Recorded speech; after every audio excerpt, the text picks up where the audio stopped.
que vamos a hablar de un momento que yo lo voy a denominar el desconche, porque fue un Amo. poco así. Quienes nos gusta, quienes estamos en el mundillo del teatro, nos sentimos como muy atraídos por cierto fenómeno que sucede en los años 80, que es básicamente como el despilfarro, el destape del teatro en democracia, ¿no? Como digo, para entender un poco qué fue lo que pasó y por qué tuvo el impacto que tuvo, que hay que entender un poco el contexto, ¿no? Nuestro país, el siglo XX, fue un siglo con varios golpes militares, o sea, fue un siglo muy turbulento. Y de hecho, la última dictadura militar, que fue desde 1976 a 1983, fue todo un contexto bastante sombrío y muy turbulento. Claro, después de toda esa situación de dictadura, llega la democracia y es una olla a presión que estalla para todos lados. Hay que tener en cuenta también algo, que es que durante la dictadura se intervienen universidades, se prohíben reuniones, se intervienen también los planes de estudio incluso del conservatorio, por ejemplo, de arte dramático y también de las escuelas. Entonces, es un mundillo bastante turbulento para el teatro. Viste que igual el teatro sobrevive. Lo vamos a ver en cualquier cosa que estudiemos sobre el teatro sobrevive, se la banca. Entonces, lo que sucede cuando llega la democracia es salir a la calle, es pensar la democracia, pensar incluso al cuerpo como una democracia, ¿no? Como organizarse con otros, el mimo en las plazas, aparece la técnica de clown como una visión distinta a la que había de el payaso clásico de circo, ¿no? Como que se empieza a estudiar una técnica de clown más relacionada con el teatro físico, la improvisación, con la creatividad, con todo el mundo así más sensible. Todo eso ocurre en ese entonces y también distintos tipos de teatro. Se empieza a pensar en romper todo, básicamente. También es interesante pensar que incluso en las casas de estudio, en la universidad, bueno, en ese entonces Conservatorio de Arte Dramático, hasta los contenidos estaban repletos como de autores de obras clásicas, ¿viste? Entonces no había un espacio quizás para la juventud que tenía inquietudes, que quería un poco de despiporre, o sea, como hay algo ahí que la juventud busca y ve como en los textos clásicos como muy aburridos, muy muertos. Es un poco eso lo que impulsa también esto. Y todos los que hablan sobre los 80, la época del underground, como se la adoptó después, años después, todos ellos hablan de la libertad piola, La de la libertad libertad real. real, ¿no? De estos pelotudos que hablan de la libertad como si fuesen que quieren cagar en donde se les canta el culo. Bueno, no. Esta era una libertad después de una opresión muy fuerte. Una libertad después de la muerte, o sea, no era cualquier cosa. Eso fue una efervescencia que disparó hacia un montón de lugares. Bueno, se empieza a profundizar también actuaciones no realistas, parodias, teatro en lugares no convencionales y no desprecio, pero sí se pensaba al texto como algo inferior, ¿viste? Como Lo último. lo han denominado como la muerte del autor, como la búsqueda más de la experiencia, de la creatividad, que decir, bueno, vamos a hacer tal o cual obra clásica. Quisiera, para poner un ejemplo sobre el despiporre, mencionar un poco, en primer lugar, a la Organización Negra, que es un grupo de experimentación teatral creado en 1984 dentro de lo que era el Conservatorio de Artes Dramáticos. En primer lugar, se llaman La Negra en alusión a las listas negras que había en las universidades, digo. Lo que vemos ahí es una imagen de ellos organizando lo que fue un hito también en nuestra historia, en la cultura, que fue la tirolesa, esa intervención que En el hicieron en el obelisco. obelisco. Sí, te Sí. estaba por preguntar justamente si era el grupo que había escalado el obelisco. Sí, y es una rareza para la época. Hicieron esas locuras, después se armó un requilombo, la verdad, por todo eso. Pero Era la bueno, idea. organizaban intervenciones en el espacio público, buscaban el shock, buscaban el impacto, buscaban que de pronto la gente saliera de la alienación y de pronto organizaban otra intervención en donde empezaban a pasar Carmina Burana, como era un grupo de mucha gente que se organizaba para pensar al teatro, al arte desde otro lugar. De hecho, de la organización negra es que después surgen las compañías de la guarda, Fuerza Bruta y todo ese tipo de teatro aéreo, ¿no? Como toda esa mezcla acrobática. Esto es como un ejemplo como muy loco de lo que era también la utilización del espacio público, ¿no? De algo que era el deseo, lo que era la sed de libertad. Después quiero mencionar a otro personaje que es la doña Vivitelas. Ella estudia Bellas Artes, Vivitelas es actriz, es intérprete, es performance, es artista visual, tiene un montón de investigaciones al respecto. Lo que hace en 1980 es decir, che, ¿por qué los hombres se juntan a ranchar y nosotras no nos juntamos? Entonces empieza a organizar encuentros de mujeres así, de juntarse a pintar, a charlar, a debatir, a crear arte. Y es así que en 1980 nacen las Baby Squid, que es este grupo de teatro rock. Hacían como performance, hacían algo muy desde la ironía también, muy, muy desde la comedia, desde la parodia. No eran muy bien vistas, primero porque eran mujeres y segundo porque la verdad que eran como medio barderas, ¿viste? Y aparte estamos en 1980. Las Baby Squid están más o menos 3 años. Hay una imagen por ahí también de las Baby Squid hay una presentación que se llama Marcianita, en donde se disfrazan con cosas plateadas. Estaba Fabi Cantilo en esta agrupación, y hacían como toda una cosa rara. Parecía, bueno, acá ya me voy a ir a los Simpsons, pero ¿viste el episodio de Tapa, Tapa, Tapa de Lisa Simpson bajando? Bueno, era un poco así. Ahí está Fabi Cantilo. Está igual. Y nada, como había algo de transgresor también en un grupo de rock femenino que hacía músicas, que hacían bailes, porque bailaban, hacían performance. De hecho, las Baby Squid también trabajan con Patricio Rey y sus Redonditos de Ricota, y también con Serú Girán. O sea, como tuvieron un impacto muy grande. Bueno, acá tenemos una imagen de Vivi Telas vestida con un tutú, con los Redonditos de Ricota, cantando. Ella decía que no era cantante, sino que actuaba, que cantaba. Los 80 son un poco de voy caminando por la calle, me encuentro un pasacalles y me lo pongo en el cuerpo como se me cante. O sea, como un poco así. Tenemos otra foto también en donde estaba Vivi Telas con Batato Barea, que es un personaje muy también transgresor y muy importante en esta época. Acá hacían una performance donde Batato estaba vestido de perro, bueno, toda una locurilla. Hay algo muy lindo que yo tengo acá anotado, que decía ella que los textos de ese entonces del teatro lo consideraba como neobodrios, ¿no? Había como un rechazo hacia todos estos textos que parecían muy solemnes, hacia todo lo clásico. Entonces ella dice, yo voy a agarrar todos los textos que a mí se me antojan y voy a buscar a los peores alumnos de la EMAD y voy a agarrar y voy a organizar el teatro malo. Entonces empezó a hacer varias puestas de lo que se llamó teatro malo. Es muy gracioso porque en una de esas puestas, la que se llama El esfuerzo del destino, que es de 1986, bueno, convoca a un montón de gente, el elenco era muy numeroso, y ahí incluye a 2 personas que son Damián Dreisig y Carlos Belloso. Ya Vivi Telas crea 2 personajes que no estaban en el texto, pero como siempre estaban vestidos iguales, los apoda los Messi. Y ahí surgen los Messi. Del teatro malo surgen los Messi. O sea, Belloso, que hoy en día es como un actor reconocido, que está en el mainstream. Hay un video de los Messi que si quieren lo podemos poner un cachito, como para que veamos el absurdo y que utilizaban y cómo jugaban con la falta de sentido, el cambio de sentido. Hacían como todo el tiempo jugaban con la sonoridad de las palabras. Están desde 1987 a 1995. ¡Conservatorio! Pobre muchacho. Ay, parece que estamos llegando. Tranquilo, chicos, sí, tranquilo. ¡La puerta! No se le... Claro, un humor mucho más físico, más... ¡La puerta! Está bien, voy así.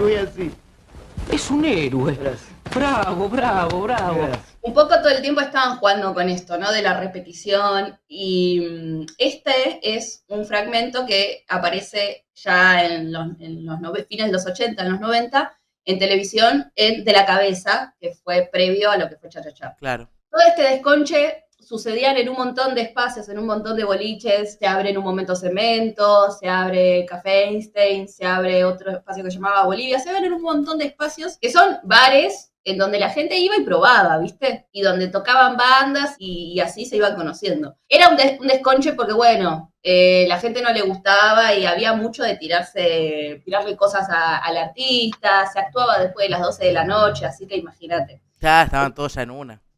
Sí. Y el paracultural es muy emblemático porque de ahí surgen un montón de artistas y pasa esto, ¿no? Tenemos, de pronto tocan Los Redondos y así, de pronto hay números de improvisación. Es un espacio que abre en 1986 hasta 1991. Tiene partes en que lo cierran, bueno, hay un quilombo ahí con el temita de la policía y que la verdad que era todo un piso todo meado, un lugar donde vos entrabas y había hongos por todas partes, o sea, El puente de Liniers, cualquier día de la semana, o sobre todo los fines de semana. El Paracultural lo inaugura Omar Viola y Horacio Gavín con la intención de experimentar un poco. Hay como una relación, viste, como parecido a como se denominaba lo parapolicial, viste, lo que está por el costado, pero visto desde un lugar un poquito más óptimo. El paracultural es porque está en paralelo a la cultura, y es con K, como para marcar una distinción. No quiero olvidar a estos seres que nos han inspirado tanto y que han parodiado mucho. De hecho, incluso las figuras, ¿no? Como femeninas, la imagen paródica de la mujer y la telenovela y el melodrama en la televisión. Y son Alejandro Urdapilleta, Humberto Tortonese y Batato Barea, que son Nos sacamos el sombrero. tres. Sí, nos sacamos todo. Nos sacamos todo. Son los tres muy distintos, ¿viste? Pero había algo de la corporalidad y la manera de pensar el teatro que los unía. Los tres venían de estudiar quizás un teatro más psicologista, ¿no? Como se lo pensaba en esa época a cómo había que profundizar los personajes, la psicología y analizar los textos. Los tres tenían un poco de eso y se encontraron en el paracultural, primero se encontraron Urdapilleta con Batato y después se une Humberto Tortonese. Y entonces ahí sucede la magia. Urdapilleta tiene como esta noción, ¿no? De pensar al teatro, él habla mucho y tiene como varios escritos donde habla sobre el teatro muerto, el teatro estaba viejo, la gente va al teatro a dormirse, el teatro tiene que ser una fiesta, y era un poco lo que planteaban ellos tres con todas sus parodias. Hay un par de imágenes en donde están ellos haciendo números que quizás tenían una idea y encontraban algún objeto y se subían al escenario a probar directamente. Después mucha ellos impro también, ¿no? En escena. ¿Cómo? De la ¿Mucha mano intro? de la mano esta de dejar el texto de lado viene también mucho la impro en vivo. Bueno, ¿sabes qué? Hay gente que dice que se quedaba muy sorprendida de la manera que improvisaba Batato, porque era coherente, era poético y realmente muy dúctil, ¿no? Hacían pero una cualquier cosa, pero muy sentida, ¿viste? Yo no veo bien ahí esa imagen, no sé si es ya cuando Batato se pone tetas, porque Batato era...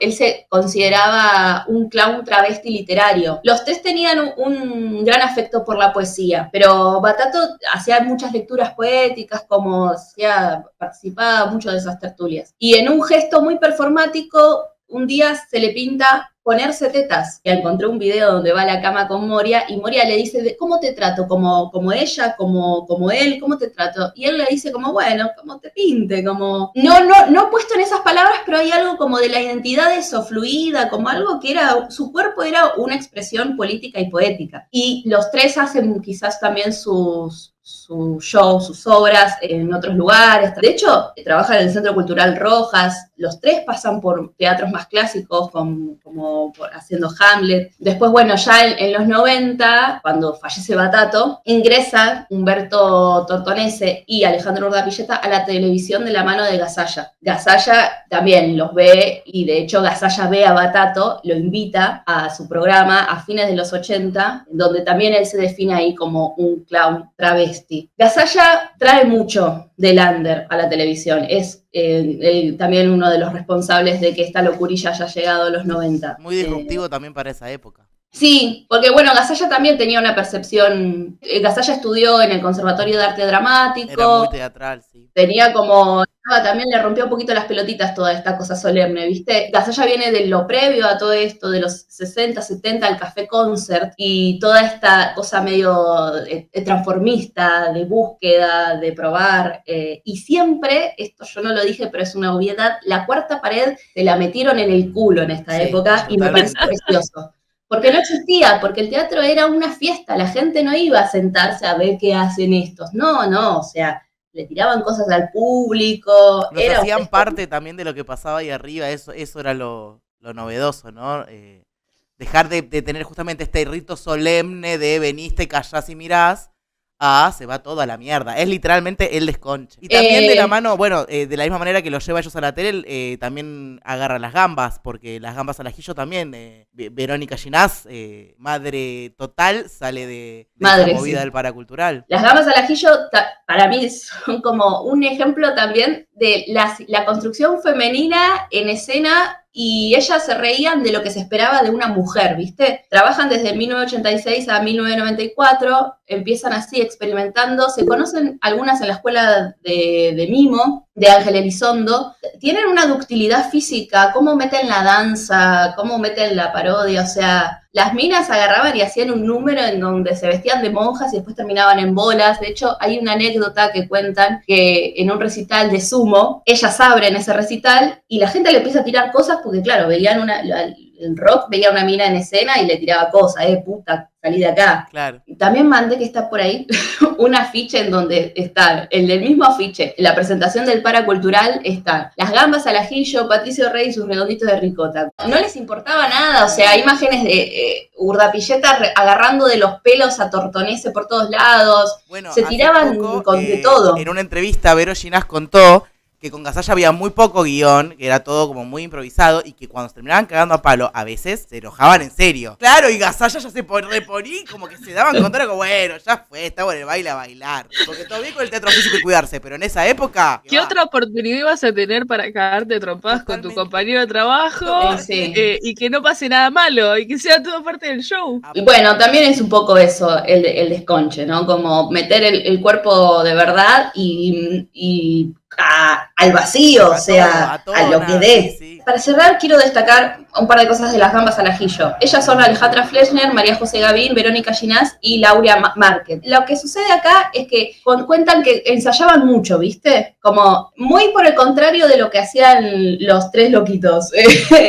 Las gambas ensayaban, pero a full. Ensayaban una banda, y de hecho si vos ves como también los videos, se ve que tiene mucha destreza física, ¿no? Como mucha ductilidad. Hay un número que se llama las sifilíticas, que ya desde la temática se meten en un lugar recontra oscuro, en donde ellas aparecen como mutiladas con muletas. Sí, con muletas. Y un poco también es como reconstruir esta noción del cuerpo, ¿no? Como el cuerpo flagelado que a pesar de toda la cagada a palos sigue andando y sigue ahí bailando. Se reían del sexo, se reían de la ley de divorcio que todavía no estaba vigente, hablaban de eso. Se reían de los símbolos patrios. Hay un número en que, no sé, empiezan a cantar qué calor y se sacan la ropa y hay algo de que de pronto es el día de la escarapela y agarran unas escarapelas y empiezan a jugar con eso. Como todo lo que no se esperaba de una mujer. Entonces, por eso también es como muy fuerte el legado de las gambas al ajillo. Cuentan también que no se depilaban y que las mandaban a depilarse y ellas no querían saber nada.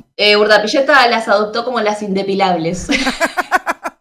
La de azul que están viendo, esa es Vero Ginás, la de las muletas. Bueno, venían del mimo, ¿viste? Como Claro. algo de una educación por ahí un poco más formal. Totalmente sirviendo concha. Sí. Serving cunt. También jugaban mucho con el playback ellas. Ay, con todo amamos. Sí, es como una de también, ¿no? De las primeras del lip sync y de jugar con eso como herramienta. Que después, bueno, las dragas ya lo agarraron y hicieron cátedra de eso. Igual, fíjate, los maquillajes están bastante drags. Sí. Bueno, súper era drag. todo era así, ¿eh? Los 80 es mucho color, mucho maquillaje, pelo allá arriba, agarrar lo que encontrabas en la calle, se hacía un vestuario, como había toda una organización ahí. Ellas hablan mucho sobre la democracia, incluso en la manera de la organización de su compañía, o de grupalidad, porque no es que había un director ni nada, sino que iban todos Claro, más cooperativo. aportando un poco eso. Todo este despiporre, bueno, después llegan los 90 y en los 90 también sucede que, menemismo y pizza con champagne y la parodia llega un poco al gobierno, ¿no? Claro. Como, si lo tenés al presidente bailando con una odalisca, bueno, ¿cómo nos...? El límite es el cielo. Como hay algo de también el humor, todo ese humor también va a la televisión.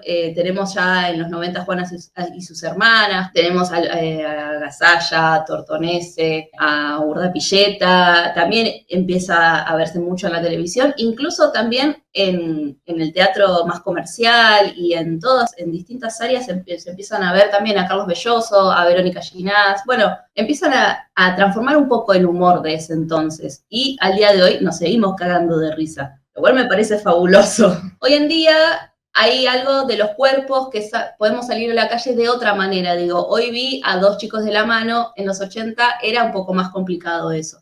Era más complicado ser clown travesti en los 80, entonces era como más transgresor.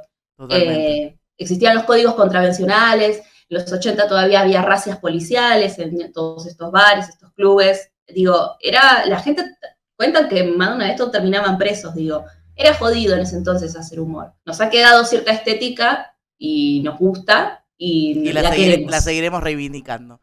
Sí. Ro, muchísimas gracias por esta columnaza que se hizo desear, pero llegó. Hermoso, la verdad que un lujo. Y bueno, a seguir haciendo teatro y a seguir resistiendo. Sí, que es una de las pocas cosas que no nos van a poder robar jamás.